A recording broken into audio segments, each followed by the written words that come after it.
खैरियत तो है? किस सोच में गुम है जनाब? सोचता हूं मुलाजमत से इस्तीफा दे दूं। हैं? ऐसी किस आफत ने घर घेरा कि गद्दी छोड़ भागने का मंसूबा बना रहे हैं? सुल्तान चाहते हैं कि अवाम की जेब से झंझी कौड़ी ना निकाली जाए और पुरनैया का दबाव है कि खजाने से एक घिसा पैसा ना लिया जाए। और गाजी खान अलग बीच में टांग अड़ा करते हैं। वो जाहिल जट अपने को नवाब हैदर अली समझने लगा है। मुश्किल ये है कि इतने बड़े बड़े मामलात कैसे तय हों। हथियारों और गोला बारूद के कारखाने क्यों कर चले? घुड़सालों में घोड़ों की नस्लों को बढ़ाने के लिए क्या किया जाए? हालात को देखते हुए अखराजात भी जरूरी हैं। न कम किए जा सकते हैं और न बंद किए जा सकते हैं। इसके लिए एक तरफ तो हाथ डालना ही पड़ेगा, या आवाम की जेब पर या खजाने पर। कुछ दिनों यही हाल रहा तो दोनों तरफ लू चलने लगेगी। क्योंकि ना आवाम की जेब भारी है, ना ही खजाना अच्छा लग रहा है। फिर इस चारों तरफ की अलगार का सामना सुल्तान कब तक कर सकेंगे? सुल्तान की किस्मत का जो फैसला कातिब तकदीर लिख चुका है वो साफ नजर आ रहा है। इस फैसले में कहीं एक आध जेर जबर या कोई नुक्ता हम भी तो बढ़ा सकते हैं। कमाल करते हैं साहब। आजकल हम लोग चाहें तो जेर जबर क्या, पूरा पूरा जुमला घटा बढ़ा सकते हैं। इसकी जरूरत क्या है? जितना भी है, जैसा भी है, अपने हक में है। एक मुश्किल ये भी तो है कि सुल्तान अपने उसूलों से हट नहीं सकते और जमाना उनके उसूलों पर चल नहीं सकता। और हम जमाने के साथ अपनी जिंदगी के उसूल बदलते रहते हैं। हम आपकी होशमंदी और दूर अंदेशी की दाद देते हैं। इसीलिए तो हम सब आपके साथ हैं, आपको अपना रहनुमा मान चुके हैं।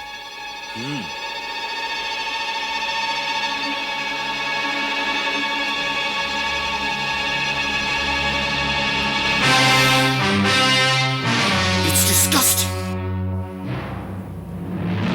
General Meadows ना करा है। जो काम 6 हफ्तों में हो जाना चाहिए था वो 12 महीनों में भी नहीं हो सका। जो इलाके हमारे कब्जे में आ गए वो उन्हें भी संभाल न सका। टीपू सुल्तान ने उसे खाक चटा दी। अगर उस पर भरोसा करते रहे तो हमारा सर हिंदुस्तान में भी झुक जाएगा। And I will not let that happen. बिल्कुल नहीं। अमेरिका की तारीख हमें इंडिया में नहीं दोहराना चाहिए। Yes. हमारा जनरल्स ने हमारा सारा प्लान चौपट कर दी। हमारे जासूसों की मेहनत गलत कर दी। It's shameful. Your Excellency, अब हमें आगे के लिए सोचना चाहिए, वरना हालात और बिगड़ जाएंगे। निजाम और पेशवा भी अगर हमारा साथ छोड़ गए तो अंग्रेज हिंदुस्तान में मुंह दिखाने के लायक नहीं रहेंगे। You're absolutely right, Drake. हमें उन्हें संभालना पड़ेगा, समझाना पड़ेगा। Your Excellency, किस्मत अभी हमसे नाराज नहीं है। टीपू सुल्तान के जनरल्स और मिनिस्टर्स उनसे नाराज होते जा रहे हैं। अभी तक हमने उनकी तरफ हाथ नहीं बढ़ाया है। उन्हें सहारे की जरूरत है। हमने जो काम शुरू किया है उसे अधूरा नहीं छोड़ सकते। तुम उन लोगों से ताल्लुकात पैदा करने की कोशिश करो। वो जिस भाव बिकना चाहे खरीद लो। हम उनके कंधों पे चढ़कर टीपू सुल्तान को फांसी चढ़ा देंगे। टीपू सुल्तान का कद बहुत ऊंचा है। You are quite right, Your Excellency. Drake, हमें अब तुम्हारी बहादुरी का इम्तिहान लेना है। For King, country, and the East India Company. I am at your disposal, Your Excellency. Good, हमें तुमसे यही उम्मीद है। इस वक्त हम पर ईस्ट इंडिया कंपनी और अंग्रेज कौम पर बुरा वक्त आ पड़ा है। ये सारी कौम की आन बान का सवाल है। And England expects every man to do his duty. आपके जज्बात अनमोल है सर। हम सब अपनी कौम के लिए अपना सब कुछ कुर्बान कर देंगे। आपका हुक्म अपना ईमान समझेंगे। शाबाश! Very good! Thank you your excellency. James, yes sir. हम मद्रास जाएंगे। मद्रास? यस, मद्रास। डार्लिंग, जहाज कब तक छूटेगा? 6 बजे तक। Oh good. और हम मद्रास कब तक पहुंच जाएंगे? डार्लिंग, तुम मद्रास पहुंचने के लिए इतनी बेकरार क्यों हो? मुमकिन है वहां से कभी श्रीरंगपट्टनम जाने का कोई चांस मिल जाए और टीपू सुल्तान से एक बार फिर मुलाकात हो जाए। डार्लिंग, तुम बार बार टीपू सुल्तान से क्यों मिलना चाहती हो? उनका दिल फूल की तरह नरम, लेकिन इरादा उनकी फौलादी तलवार की तरह मजबूत है। लोग उनकी बहादुरी और सच्चाई के गुण गाते हैं। वो एक सच्चे वतन परस्त और अपनी जबान के पक्के हैं। उनकी दिल जीत लेने वाली बातें मुझे आज भी याद है। What a shame he's not on our side. अब उनसे हमारी मुलाकात दरबार में नहीं, सिर्फ मैदान जंग में हो सकती है। तुमसे नहीं डार्लिंग, सिर्फ हमसे। तुम और तुम्हारी दोस्त निजाम और पेशवा से मिलकर भी 1 साल तक लड़ने के बाद जिससे जीत नहीं सके, अब उसका क्या बिगाड़ लोगे? उल्टा उस अकेले ने तुम सबको हर मुहाज पर रुई की तरह दुनक कर रख दिया। यह तो जनरल मैडोज की गलत प्लानिंग और मुकद्दर का खेल था। फतह और शिकस्त नसीब से मिला करती है। कुछ भी हो, सुल्तान ने तुम्हारी ग्रैंड आर्मी का कचुम्बा बना दिया। मैं तो कहती हूँ उस आदमी से दोस्ती करना। इम्पॉसिबल। आज ही लॉर्ड कॉर्नवालिस मुझसे कह रहे थे कि अब तुम्हारे इम्तिहान का वक्त आ गया है। डार्लिंग, अगर जनरल मैडोज को हटाकर मुझे कमांडर बना दिया गया तो फिर तुम किसकी कामयाबी के लिए दुआ करोगी? मेरे लिए या टीपू सुल्तान के लिए?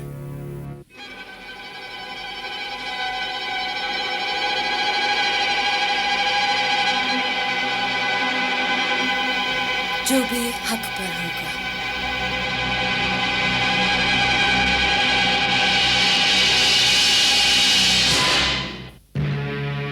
हरिपन जी, आप तो कहते थे कि 10 दिन में टीपू सुल्तान की तरफ से शांति का प्रस्ताव हमारे सामने आ जाएगा। नहीं तो 12 दिन में हम उनका विनाश कर देंगे। मगर 12 महीने बीत गए, फिर भी वही ढाक के 3 पात नजर आते हैं। वास्तव में हरिपन जी, इस संगठन से ना तो अंग्रेजों को कोई लाभ हुआ है, ना ही निजाम को।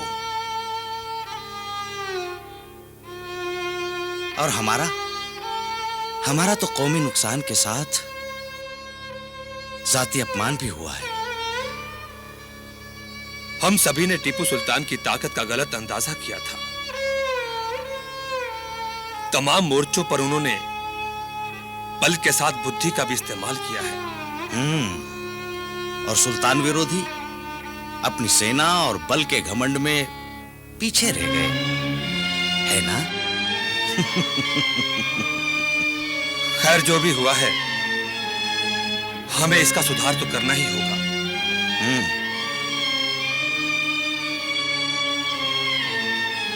मेरी नजर में यह सुधार इस तरह संभव है, लॉर्ड कॉर्नवालिस को यह लिख दिया जाए कि अगर टीपू सुल्तान की तरफ से शांति का प्रस्ताव आया तो हम उसे स्वीकार कर लेंगे। नाना साहब, ये तो आत्महत्या के बराबर होगा। यही समय है हरिपंत जी, हमें अपनी भूल पर पश्चाताप कर लेना चाहिए, वरना आने वाले दिनों में ऐसा अवसर फिर कभी हमारे हाथ नहीं लगेगा। ये विदेशी हमें एक दूसरे को लड़ाकर अपना उल्लू सीधा कर रहे हैं। अगर कुछ पंख हमारे हाथ लग भी गए तो कै दिन के और किस काम के? वो तो हमारी पगड़ी की शोभा भी नहीं बन सकते। मैं समझता हूं नाना साहब, लेकिन हमें किसी काम में जल्दी नहीं करना चाहिए। पहले निजाम और अंग्रेजों का रुख देख लेना चाहिए। ठीक है, आप कहते हैं तो कुछ दिन और चुप रहकर देख लेते हैं। आप धन्य हैं नाना साहब, आप बड़े होकर भी छोटों का मान रख लेते हैं। और छोटों को बड़ों की इच्छा और उनकी आज्ञा का पालन करना चाहिए। यही आदर है, यही सभ्यता है, और इसी में लाभ है। आपका कहा सत्य है नाना साहब।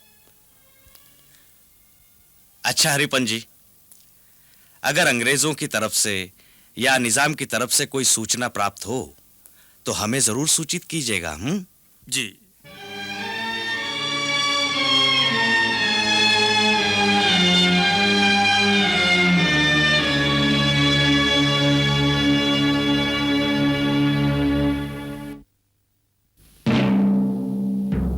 बंद करो ये कॉर्निश। हमने तुम्हारा मशवरा मानकर हिमाकत की है। हुजूर ने खाकसार की तजवीज पर अमल फरमाकर ऐन अक्लमंदी का सबूत दिया है। हाँ, अक्लमंदी का सबूत दिया है। तुम्हारे खुदावंद अंग्रेजों की लड़ाई शैतान की आंत की तरह बढ़ती जाती है। अगर इस आंत की ताक बन गई तो क्या होगा? हुजूर फिक्र न फरमाए, इससे दिल की धड़कनों पर असर पड़ता है। इस खिदमत के लिए जानिसार मौजूद है। हक मौजूद है। साल भर से मां बदौलत का तिवाला निकला जाता है और जंग है कि खत्म होने का नाम नहीं लेती। जिल्लल्लाह, दुनिया में जो चीज एक बार शुरू होती है खत्म जरूर होती है। थोड़ा सा इंतजार फरमाए, सब्र का फल मीठा होता है। हम जितना सब्र करते हैं उतनी ही कड़वाहट बढ़ती जाती है। बाप दादा की जमा की हुई दौलत हमारी जेब से निकलकर अंग्रेजों की जेब तक पहुंच रही है। जानते हो, खजाने में जितना माल कम होता जाता है उतनी ही हमारे दिल की धड़कनें बढ़ती जाती हैं। नमखार हुजूर के दिल की धड़कनों की आवाज साफ सुन रहा है। हक सुन रहा है, असर क्यों नहीं होता? आखिर कब तक हम दो फौजों का खर्च बर्दाश्त करते रहेंगे? तुम्हारे ये अंग्रेज अपनी फौज का खर्च खुद क्यों नहीं उठाते? हमें डर है तुम और तुम्हारे ये खुदावंद अंग्रेज दोनों मिलकर हमारे हाथ में एक दिन भीख का ठीकरा थमा देंगे। और अगर ऐसा हुआ तो हम तुम्हारे मुंह पर घोड़े का तोबड़ा बंधवा देंगे। हुजूर का इख्तियार है। हाँ, इख्तियार है। तुम फौरन अंग्रेजों के साथ किया हुआ मुआहदा तोड़ दो। हम उनके किसी वादे पर एतबार नहीं कर सकते। लेकिन टीपू सुल्तान की तलवार हुजूर के दुश्मनों के सर पर लटक रही है। दुश्मनों के सर पर नहीं, अगर दोस्तों के सर पर भी लटक रही है तो लटकने दो। लेकिन हुजूर, जश्न फतह के मौके पर मैसूर का 1/3 इलाका हमारे हिस्से में आने वाला है। बेवकूफ, जरखेज जमीन अंग्रेज और पेशवा बांट लेंगे। बंजर और पथरीली जमीन हमारे सर मारेंगे। हुजूर, बंजर और पथरीली जमीन हम क्यों फतह करें? हम तो सिर्फ जरखेज इलाके पर कब्जा करेंगे और अंग्रेज और पेशवा जरा सी जमीन के लिए हमसे दुश्मनी मोल नहीं लेंगे। हमेशा बेवकूफी की बातें करते करते तुम कभी कभी अक्लमंदी की बातें भी करते हो। हमें तुम्हारी यही अदा पसंद है। हुजूर की जर्रा नवाजी। हाँ, जर्रा नवाजी है। प्रेसिडेंट से जाकर क्यों नहीं कहते टीपू सुल्तान का किस्सा जल्द अज जल्द पाक करे, और तुम ये हिसाब लगा कर लाओ कि मैसूर का 1/3 इलाका ज्यादा है या उसके लिए जंग में खर्च होने वाली हमारी दौलत। जाओ, दफा हो जाओ। जी हुजूर। और सुनो, बगैर हिसाब किताब लगाए हमें अपनी मनहूस सूरत मत दिखाना। जी हुजूर। वरना बखुदा हमारे इताब का शिकार हो जाओगी। खुदा न करे वो दिन कभी आए, आलिजा की उम्र दराज हो। हाँ, उम्र दराज हो।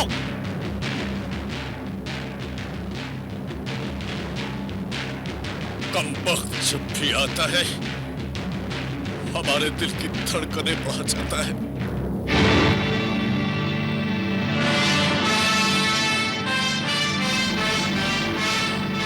हमने अब तक जिससे भी कोई माहिदा किया है उसने उसे पामाल कर डाला। बाल जब तक सर से जुड़ा है उसकी इज्जत है, उसे टोपी और पगड़ी की हिफाजत नसीब होती है, लेकिन जो बाल सर से गिर जाता है उसे फिर उठाकर सर पर नहीं रखा जाता। जो मुआहदे पामाल हो चुके हैं उनका एहतराम हमें भी नहीं करना चाहिए। तुम ठीक कहते हो महामिर्जा खां। हम अपने बचाव में बहुत लड़ चुके हैं। अब हमारे दुश्मनों को उनके बचाव के लिए मजबूर कर देना है। जो हमारे इलाकों को रोंदते रहे हैं हमें भी उनके इलाकों को रोन डालने का हक है। अपनी चारों सरहदों को जहां तक बढ़ा सकते हैं बढ़ा लेना चाहिए। इससे हमारे दुश्मनों की हिम्मतें टूटेगी और दोस्तों की हिम्मतें बढ़ेगी। हमारा दोस्त खुदा के सिवा और कोई नहीं। उसकी हिम्मत न टूटती है न बढ़ती है। दूसरों के इलाके फतह करने से हमारी माली, फौजी और सियासी ताकत जरूर बढ़ेगी। सुल्तान अपने नेक इरादों पर फौरन अमल फरमाए। अल्लाह के करम से हम अपना इरादा जरूर पूरा करेंगे, लेकिन आंधियों के मौसम में कमजोर शाख पर आशियाना नहीं बनाया जा सकता। सुल्तान के वफादार बड़े से बड़ा तूफान झेलने की हिम्मत और ताकत रखते हैं। हम जानते हैं हमारे वफादारों की रगों में पाक खून दौड़ रहा है। वो अपने लहू से इस जमीन की प्यास बुझा सकते हैं, लेकिन वतन से गद्दारी नहीं कर सकते।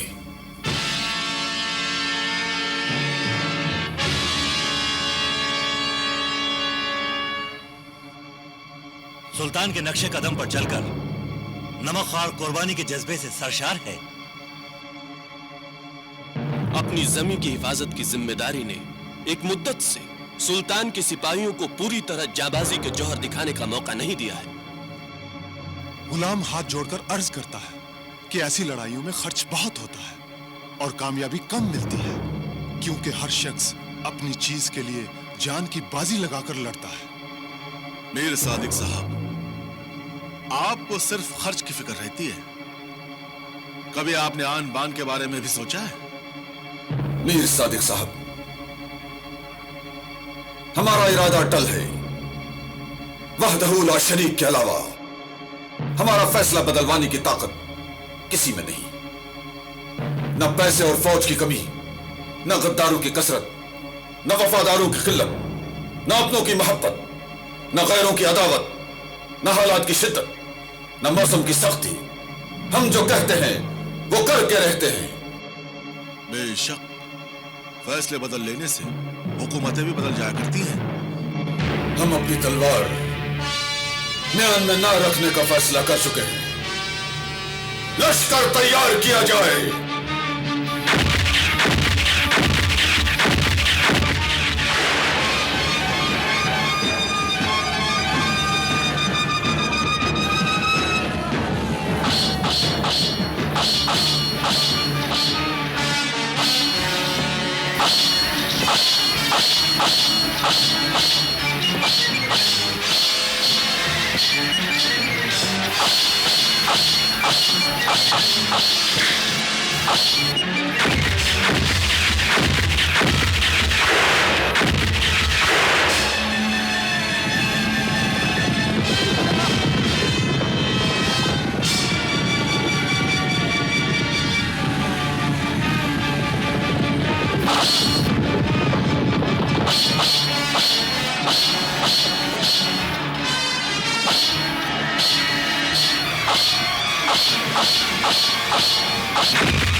जिल्लत उठाने नहीं आए हैं। हमें नालायक ऑफिसर्स नहीं चाहिए। टिपू सुल्तान हमारे घर में घुसकर हम लोग पर हमले कर रहे हैं। आकोट, ट्रिचनोपोली, सिरिरिंगम, पेरुमुक्कल, हमारे कितने इलाकों पर उनका कब्जा हो गया। नाइजाम और नाना फडनवीस हमसे मुआहदा तोड़ने के लिए पर तोल रहे हैं, तरह तरह के बहाने तलाश कर रहे हैं। जिस दिन वो हमारा मुआहदा तोड़ने में कामयाब हो जाएंगे, उस दिन खुलकर हमारा मजाक उड़ाएंगे। We will be the laughing stock. हम सबका सर शर्म से झुका जा रहा है।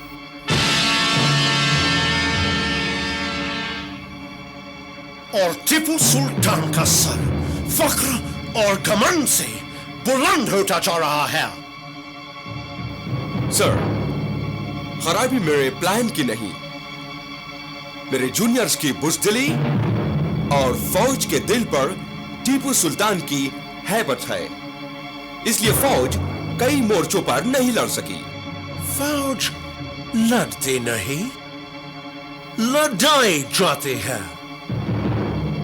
General Meadows, you do not send out a boy to do a man's work. यही तुम्हारे प्लान के सबसे बड़ी खराबी थी। पर मुट्ठी माल भी बर्बाद हुआ और वक्त भी, हासिल कुछ ना हुआ। माल हाथ का माइल है, फिर आ जाएगा।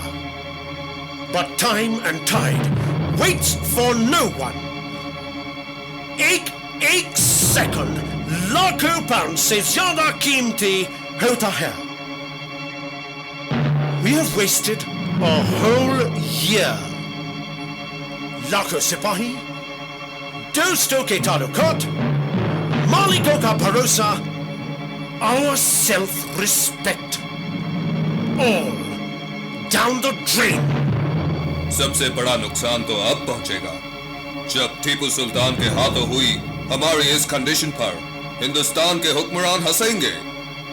गीदड़ भी होगा, वो भी शेर की तरह गुर्राएगा। ईस्ट इंडिया कंपनीज के शेयर्स के भाव दिन ब दिन गिरते जा रहे हैं और अगर यही हाल रहा तो शायद कंपनी बहुत जल्द दिवालिया हो जाएगी। हिंदुस्तान से इंग्लैंड तक हम सबके नाम पर थू थू हो रही है। अब हमें अपना खोया हुआ विकार फिर हासिल करने में अंत तक कोशिश करना पड़ेगी। पहले हमारे जो साथी हमारी निगाहों के जुम्बिश से उठते बैठते थे। Now we have to pander to their whims. Gentlemen, हमें इंडिया में मिलिट्री का सारा ढांचा बदलना पड़ेगा। Of course, ब्रिटिश आर्मी को बिल्कुल नई शक्ल देनी होगी। We must build a force that will destroy Tipu Sultan. Remember, हम काम करना जानते हैं और लेना भी। General Meadows, अब ग्रैंड आर्मी की कमांड हम खुद संभालेंगे। आप हमारे सेकंड इन कमांड रहेंगे। हम हिंदुस्तानी हैं। राजा और प्रजा का धर्म हमारी संस्कृति है, हमारा धर्म है। राजा का आदर करना हमारा संस्कार है। हमारे राजा शेर मैसूर टीपू सुल्तान है। आज हमारा देश संकट में है।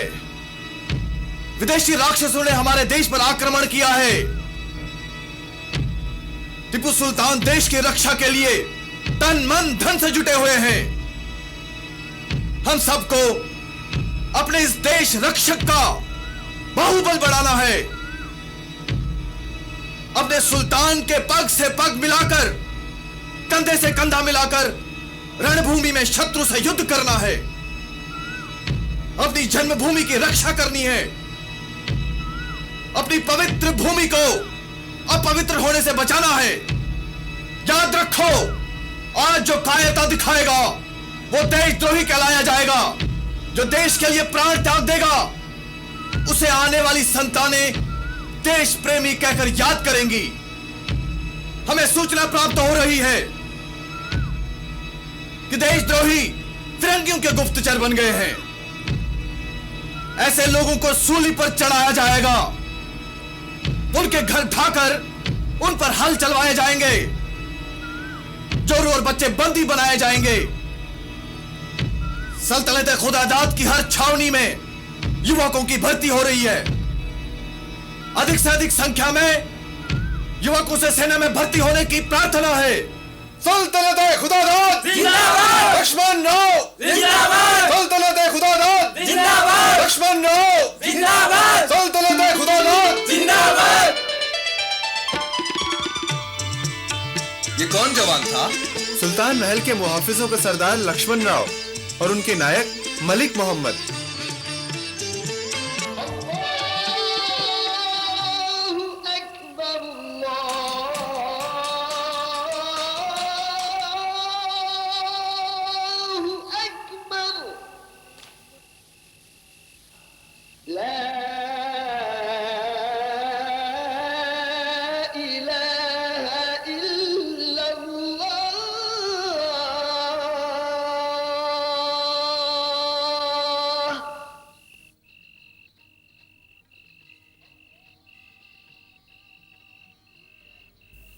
मलिक मोहम्मद जी। ईशा की अज़ान हो चुकी है, पहरा बदलने का वक्त हो चुका है। जी। दिन के पहरेदारों, रात के पहरेदारों को पहरा सौंप दो। चलिए।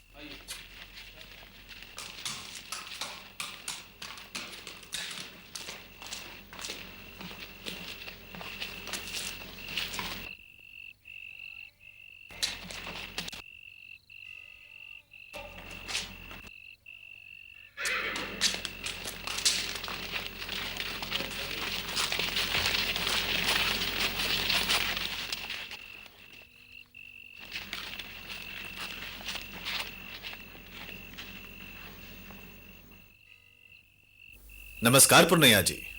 नमस्कार। आदाब अर्ज है पुर्णैया जी। आदाब। लक्ष्मण राव जी, सुना है तुम लोगों को संबोधित अच्छा कर लेते हो। संबोधित क्या कर लेता हूं, बस मन की अच्छी बुरी भावनाओं को लोगों के सम्मुख प्रस्तुत कर लेता हूं। अरे अरे, इतनी शुद्ध हिंदी मत बोल, नहीं तो पंडित जी चुप रहिए। बड़े आदमियों के सामने जुबान नहीं खोलते। लगता है आप दोनों की आपस में अच्छी बनती है। इसके साथ रहकर तो मेरी सारी खूबियों में जंग लग गया। तो फिर हम तुम्हें इनके साथ नहीं रहने देंगे। ऐसा सितम भी ना कीजिएगा सर्वाधिकारी जी, वरना हम दोनों तो सारस के जोड़े की तरह चीख चीख के मर जाएंगे। हम दोनों को सुल्तान ने याद किया है। हम लोग कल ही कर्नाटक के मोर्चे पर जा रहे हैं। तो फिर हम तुम्हें सुल्तान से मांग लेंगे। हमें तुम्हारी आवश्यकता है। ऐसी क्या आवश्यकता आ पड़ी है पंडित जी? तुम्हें पूरी रियासत मैसूर का दौरा करना है। कॉर्नवालिस की फैलाई हुई अफवाहों का तोड़ करना है। लोगों में कौमी जागृति लाना है। युवकों को सेना में भर्ती करने के लिए तैयार करना है। यह कार्य मैं कर सकूंगा पंडित जी? बिल्कुल, मैं जो तुम्हारे साथ रहूंगा। हाँ सर्वाधिकारी जी, इसका मेरे साथ होना बहुत आवश्यक है, क्योंकि मैं जो कुछ भी भाषण करता हूं उसमें इसके मशवरे बहुत होते हैं। लेकिन मैं तो सुल्तान के साथ रहकर शत्रुओं से लड़ना चाहता हूं, उसका क्या होगा? सर्वाधिकारी जी, इसे लड़ना वड़ना बिल्कुल नहीं आता। इसका निशाना तो बिल्कुल चौपट है। गोली चलाता है इधर और जाती है उधर। तलवार तक तो उसने कभी म्यान से निकाल कर देखी नहीं। क्या होती कैसी है?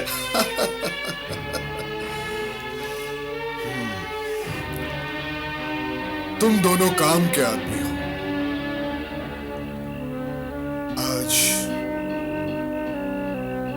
आज हमारी आजादी खतरे में है।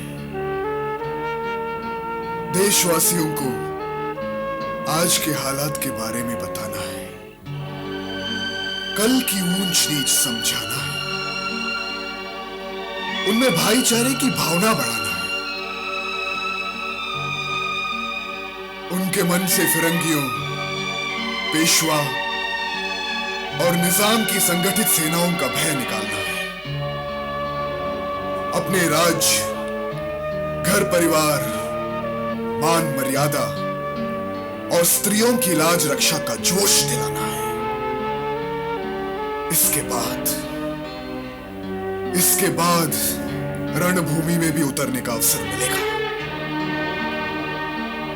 इस युद्ध का अंत तुरंत नहीं होने वाला।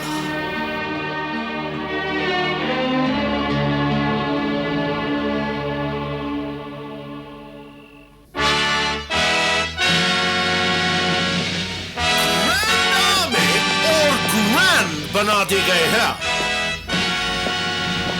आज की परेड देखकर मुझे बहुत खुशी हुई है। I really am very, very happy. ऐसी अजीम फौज पर अंग्रेज कौम फख्र करेगी। हिंदुस्तान में किसी जनरल की कमांड में इतनी बड़ी फौज नहीं रही। टीपू सुल्तान बहुत बहादुर सही, लेकिन इतनी बड़ी फौज का मुकाबला नहीं कर पाएंगे। पिछले लड़ाइयों से हमें बड़ा सबक मिला है। And we must not repeat the same mistakes again. Mistakes which have cost us the worthy lives of many generals and officers. निजाम और पेशवा की फौजें भी अलग अलग हमला ना करें, बल्कि हमारे साथ रहे। बिल्कुल, और टीपू सुल्तान को कर्नाटक में बढ़ने से न रोका जाए, बल्कि हम मैसूर पर हमला करें। इस तरह टीपू सुल्तान बौखला जाएंगे। या उन्हें कर्नाटक छोड़ना पड़ेगा या अपनी ताकत बांटना पड़ेगी। आपकी सलाह बहुत ठीक है। जनरल मेडोज, गुज़िश्ता जंग में आपने और आपकी फौज ने मैसूर के सिटीजन्स पर जो जुल्म किए थे, वो इस जंग में पहले से और ज्यादा होना चाहिए। Yes your excellency.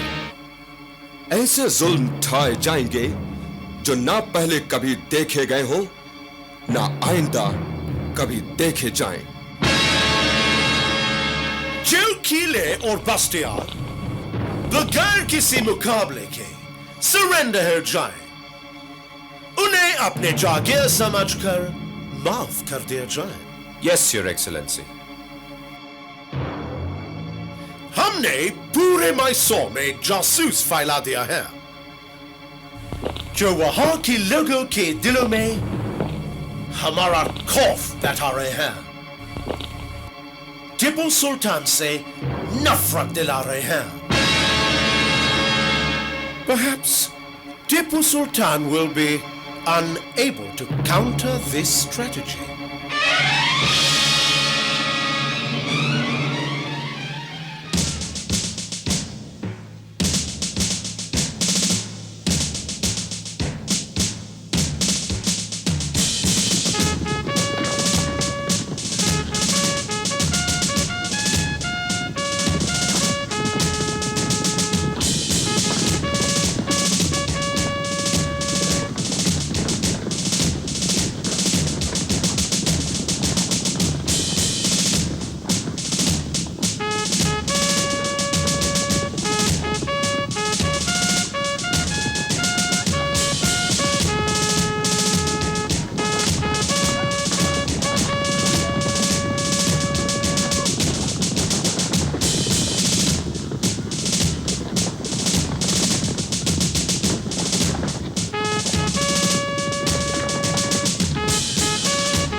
मुगलाई पास?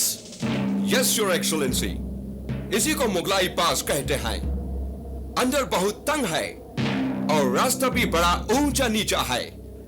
इतने बड़े लश्कर को इसमें से गुजार ले जाना बड़ा मुश्किल काम है। सिपाही के लिए कोई काम मुश्किल नहीं होता।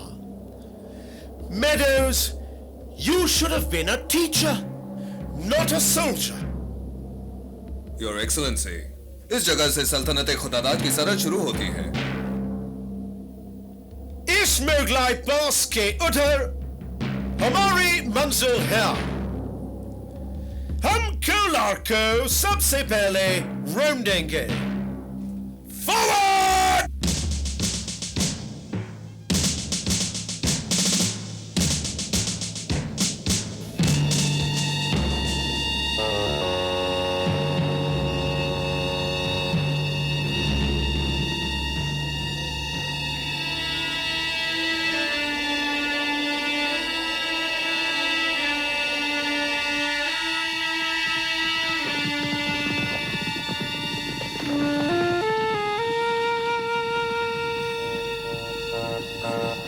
लगता है फिरंगियों का लश्कर आ रहा है।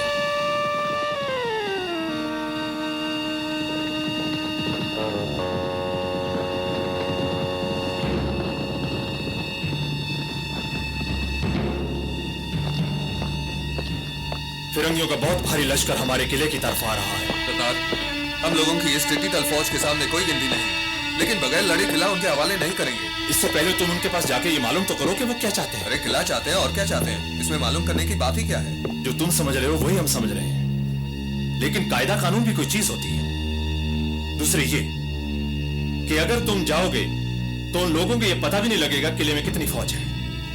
ठीक है, मैं जाता हूं।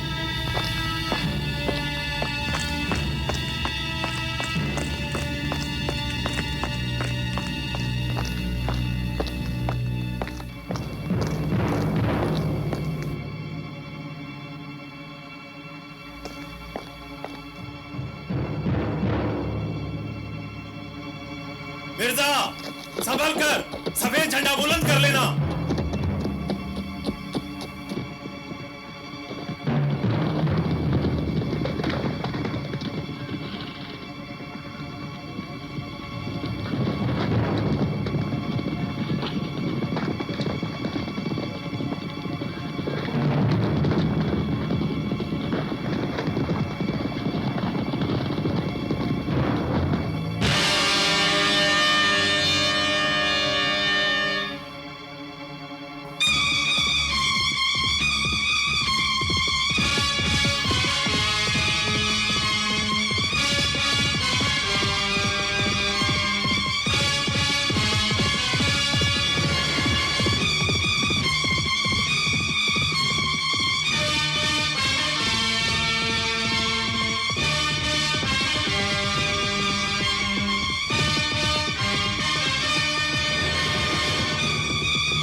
वहीं रुक जाओ। तुम लोग बगैर किसी इत्तला के हमारी सरहद में अपने लश्कर के साथ घुस आए हो। ये उसूल और कानून की खिलाफ वर्जी है। जनरल मेडोज, इससे कह दो कि हमारे मर्जी के सामने दुनिया का कोई असूल और कानून नहीं चलता। ये सल्तनत खुदादाद की सरजमीन है। तुम लोग उल्टे पैरों यहां से वापस हो जाओ। हम जिस जमीन पर कदम रखते हैं वो हमारी हो जाती है। अब तुम हमारी जमीन पर हमारी इजाजत के बगैर खड़े हो। अगर जिंदगी चाहते हो तो हथियार डाल दो।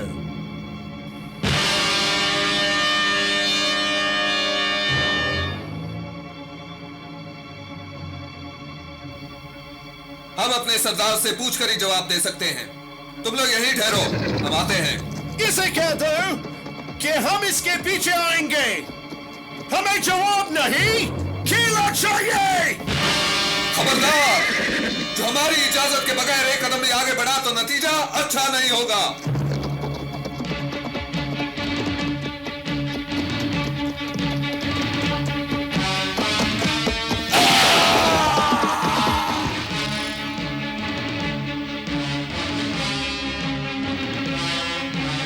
तुमने यजीद का काम किया है।